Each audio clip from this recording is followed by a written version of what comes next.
Alô, Buanas! Como estão os nobres faisqueiros? Hoje a gente vai falar de um filme que é considerado uma das grandes obras de aventura de Hollywood. É um filme que fala sobre ganância e também sobre a perdição do ouro. Mas antes queria convidar vocês para se inscreverem no canal. Toda semana a gente traz uma história de aventura em livros, filmes, histórias reais também. E o segundo convite é para conhecerem a minha loja de camisetas em reserva.inc/Henrique San. Tem mais de 30 estampas lá esperando por vocês.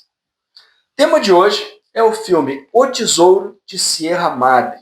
Essa obra aqui de 1948 foi dirigida por um cara daqueles que não se fazem mais. É um daqueles diretores meio que atalhado a facão, assim, sabe? Que é o John Huston, o pai da Angélica Houston, né? A Mortícia da família Addams clássica aí dos anos 90.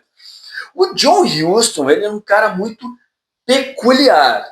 Tá? Ele é considerado realmente um dos grandes diretores da era de ouro de Hollywood, cara que ele é adorado por muitos outros cineastas que vieram depois. Esses a gente conhece melhor, tipo o Kubrick, o George Lucas, o Spielberg.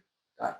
E o John Huston, a própria biografia dele, tá? Ela é bem diferenciada. Esse cara ele tinha sido boxeador, ele morou na rua, ganhava uns trocados cantando na rua em Londres, se eu não me engano. Também foi aviador. Ele era um cara muito bem humorado. Né?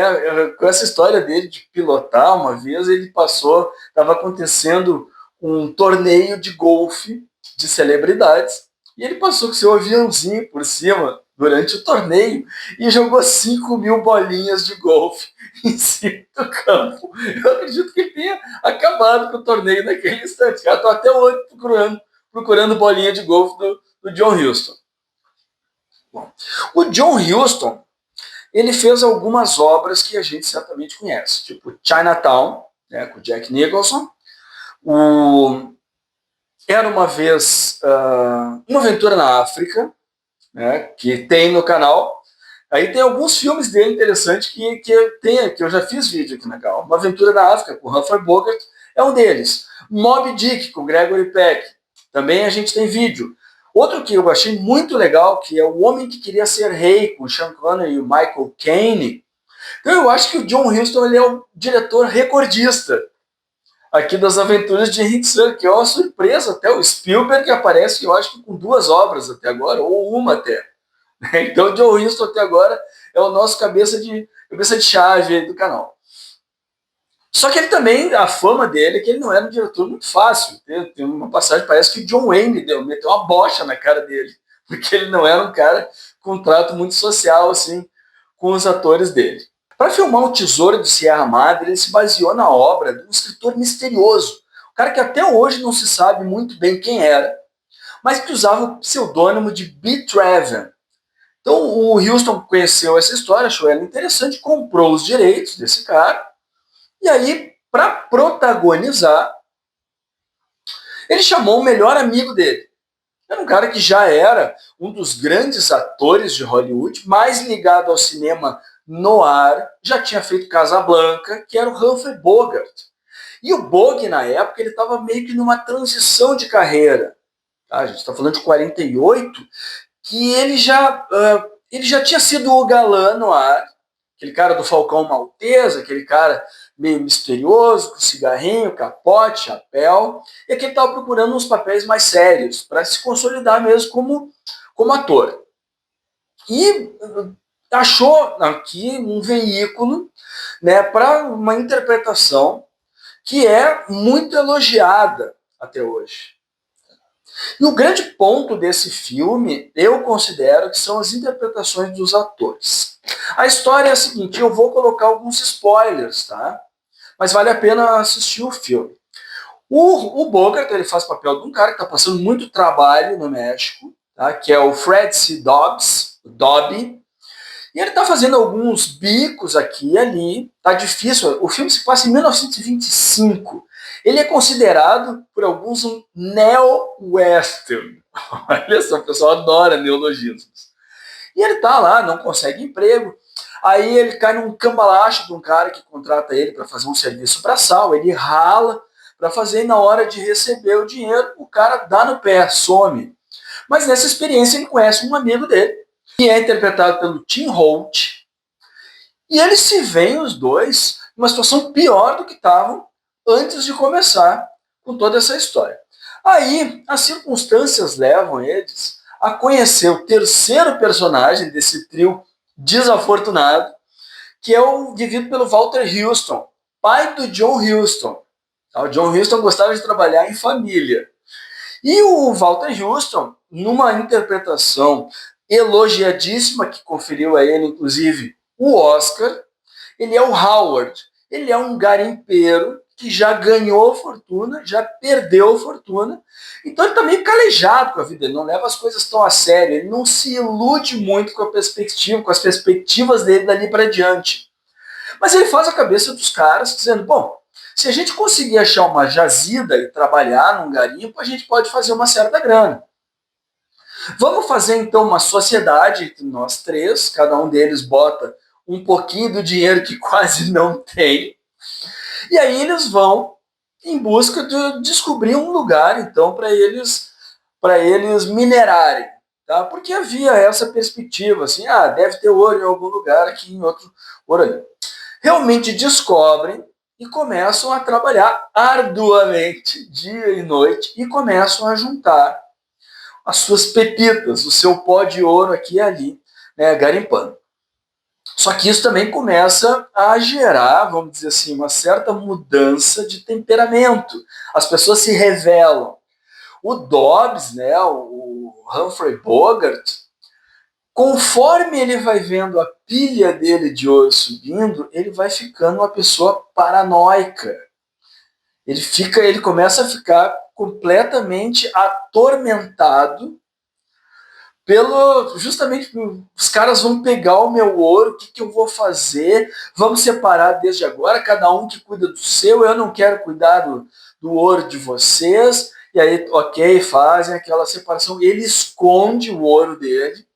Tem uma passagem interessante até, que ele guarda o ouro dele debaixo de uma pedra, tá? E o Tim Holt, ele vai atrás de um monstro de gila. Sabe o que é um monstro de gila? O monstro de gila é um lagarto do deserto, é um lagarto venenoso.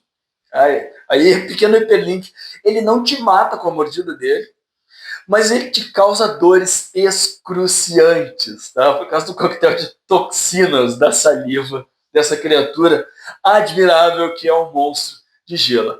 Fecha o hiperlink, e o Bogart se vê então no dilema se ele vai meter a mão para ver se o dinheiro dele está lá ou se ele vai tomar uma mordida do lagartinho. Aí, enquanto isso, começam a mudar os ânimos, porque um já não confia mais tanto no outro, embora eles tenham. Eles acabam juntando a soma de $35 mil cada um. No dinheiro de hoje, 2025, a gente converte isso para $600 mil. Gente, é uma soma considerável, o cara não precisa mais trabalhar se não quiser. E aí nisso aparece um quarto elemento, tá? Que é o Cody. O Cody, ele é um cara que meio que descobriu onde é que eles estavam, meio que sacou o que eles estavam fazendo, porque eles estavam na surdina, ninguém podia saber, porque ia ter problema, inclusive, com o governo, com concessão da terra, e também tinha bandidos naquela localidade. Né? Nada é muito seguro lá onde eles estavam. Então eles estavam fazendo a coisa tudo muito abaixo do radar. E aí o Cody chega lá e diz, bom, vocês vão me aceitar, eu vou ajudar vocês, eu não preciso nada do que vocês tiraram até agora, mas eu vou querer um quarto do que for extraído, com a ajuda de todos, daqui para diante. O que vocês acham? Segura aí que a gente vai confabular. Eles fazem uma pequena assembleia, e aí eles chegam à conclusão de que o Cody sabe demais. Só que quando eles vão contar para o Cody já de armas em punho, que é a decisão deles, são interrompidos porque aí chegaram os bandidos. Né? Chegaram os bandidos mexicanos que vão atacar eles. E aí o pau come, o tiro come, o Cody perde a vida. E aí sim a coisa desanda completamente. Também tem uma outra passagem que aparecem outras pessoas, outras pessoas lá da localidade no acampamento deles, e aí eles já estão por aí de estranho, né? Estão com os nervos em frangalhos, só que agora eles vêm pedir ajuda, porque o menino se afogou, tá, tá em coma, parece, né? Não tá acordando, e aí o Howard, né, o garimpeiro mais velho, vai lá ajudar os caras, tal. São algumas cenas paralelas que eu confesso que, no meu entender, tiraram um pouquinho da trama. A trama é meio simples, tá? Isso eu acho que ajuda mais a formar o caráter dos personagens. O Howard foi aquele que largou tudo e não pensou duas vezes em ir lá auxiliar esses novos conhecidos. E nisso a aldeia fica muito grata a ele e quer que ele fique morando com eles lá. Bom, o Humphrey Bogart, nessa altura, ele já está pensando em sumir com a grana de todo mundo. Não tem ninguém mais é amigo. Ele tenta matar o outro amigo dele, né, o Tim Holt. Né, a coisa descambou, ele está completamente desvairado, ele pega a grana dos dois e vaza. Nisso ele tem um segundo encontro com os bandidos, só que dessa vez ele está sozinho e a sorte dele não é tão boa quanto a primeira. O final do filme ele é muito irônico, tem um certo senso de humor, tá? Porque já avisei que tem spoilers. Ninguém termina com grana nenhuma, os bandidos acabam roubando as mulas do acampamento e eles acham que aquele ouro que eles encontraram em pó, na realidade, é areia. Então, o tesouro de Sierra Madre, ele simplesmente some ao vento, mostrando que tem coisas assim que o dinheiro não traz felicidade, né? Aquela conversinha que quem tem dinheiro adora falar. Esse filme é interessante porque ele tem mais de um gênero associado a ele. Algumas pessoas colocam justamente como uma aventura, outras como um western temporão, um western do século XX. Eu já acho que é um drama psicológico que realmente se passa no México. Ele tem até alguns elementos do cinema noir, eu diria, porque ele é um filme feito em preto e branco. E é interessante como um filme preto e branco, eles conseguem, com alguns efeitos de iluminação e câmera, mostrar o brilho do ouro, né, enquanto eles estão garimpando. O protagonista do filme é interessante porque é um protagonista vilão. O Bogart, ao longo do filme, ele vai ficando insuportável. Um cara realmente mala, chato. Né? Um cara que é... Se no início ele não tem nada, depois quando ele começa a ter, ele perde a sanidade dele até. Começa a ficar meio lelé da cuca. Ele fala sozinho em algumas passagens. Eu acho que um certo ponto para mostrar como ele já estava meio fora da realidade. É uma das coisas que eu não curti muito. Tá? Me tirou um pouco da história, porque eu não gosto de protagonista falando sozinho. Isso me lembra a novela da Globo, né? Quando o cara fica, mas eles vão se ver comigo. Ah, eles vão se ver comigo. Eu acho isso meio falso, assim.